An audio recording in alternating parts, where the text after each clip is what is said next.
I have a few minutes to set the mood for the conference. As you can see, the theme of the conference is the computational revolution in medicine, engineering, and science. And I think it's a very appropriate theme. We've had 10 of these meetings, and they've all been a great deal of fun, and they've cut across many different areas of medicine, science, and engineering. And so in planning this meeting, we tried to look for a theme that was natural to every component of the three components of TAMEST. I call it the third pillar because if you look back at the history of science and engineering and medicine, in a little more than a half century, over the 400,000 years of human history, on a historical scale in the blink of an eye, the entire scientific landscape has changed forever. Computational science represents the single most important scientific advance in human history. It has transformed forever the way scientific discoveries are made and how engineering and medicine is done.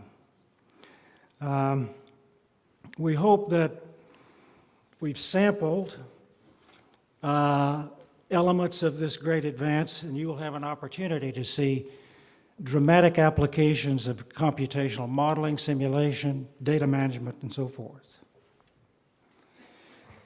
Perhaps we should begin with a few definitions.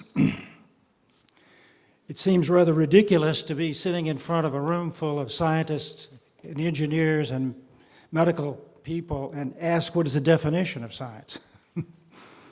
What is the definition of medicine and what is the definition of engineering? Well, science, according to the dictionary, is the activity concerned with the systematic acquisition of knowledge. Knowledge from the Latin scientia, the enterprise that builds and organizes knowledge in the form of testable explanations and predictions about the universe.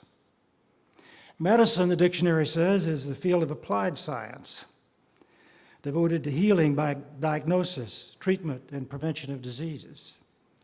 And engineering is the activity of applying science, scientific knowledge and practical knowledge for the benefit or needs of mankind. Exactly how you acquire knowledge has been a debate for 3,000 years.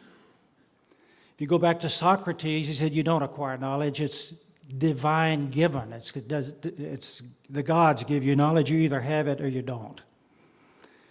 And Aristotle was a much more reasonable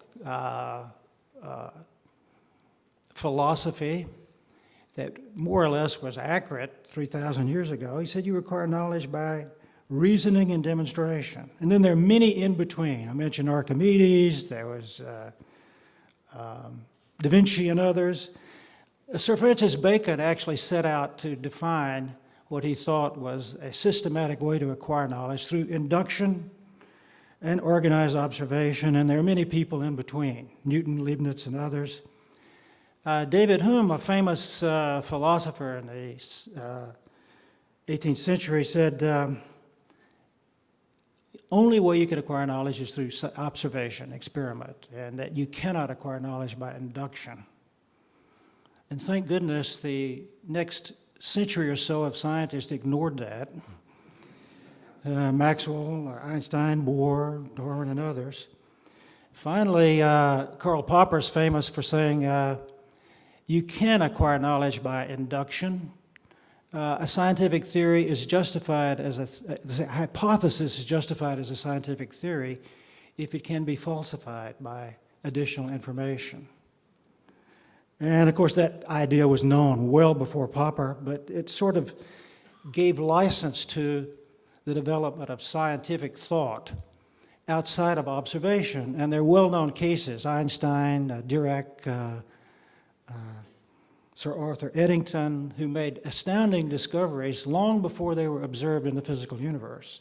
As a matter of fact, Eddington said, "We will not accept experimental results until they're verified by theory." And then a great book, if you have time to amuse yourself someday, is look at the book Probability Theory, The Logic of Science by Edwin James, who says that all of knowledge is obtained by induction, meaning I presume that even if you're going to make observations, you have to have a reason to make those observations. So, what are the pillars of science? I think after looking at this debate over the last 3,000 years, the answer is twofold. Observation, experimental science, the use of human senses aided with instruments to observe natural events, and theory, induction, the use of hypotheses about the causes of events, or physical events in particular, to infer general principles from specific facts. So deduction is sort of top-down logic. You start from principles and premises, and you deduce the consequences. So Aristotelian logic is the foundation of mathematics. It's infallible, but it's not science. An inductive argument is probable, and it can be false, and it can be changed as new evidence is obtained. According to Oxford Dictionary, a scientific method is a method or procedure that has characterized natural science since the 17th century, consisting of systematic observations, measurement, and experiment. That's number one, and the formulation and testing and modification of hypotheses is number two. Is there a third pillar? Well, you can debate whether you want to call this a pillar or not. I like to think it is a new pillar of science. It's changed the way we approach discovery and the acquisition of knowledge.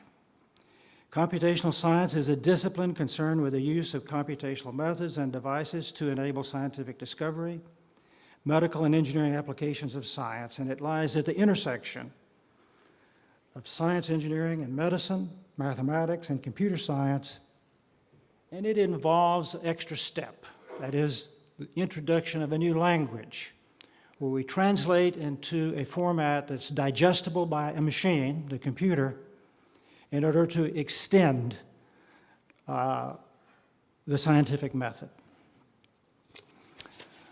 We have a great program ahead of us today. We have 11 absolutely super presentations from top people across Texas and the world. It was difficult to categorize these people into medicine, science, and engineering because their fields overlap significantly each of these three components.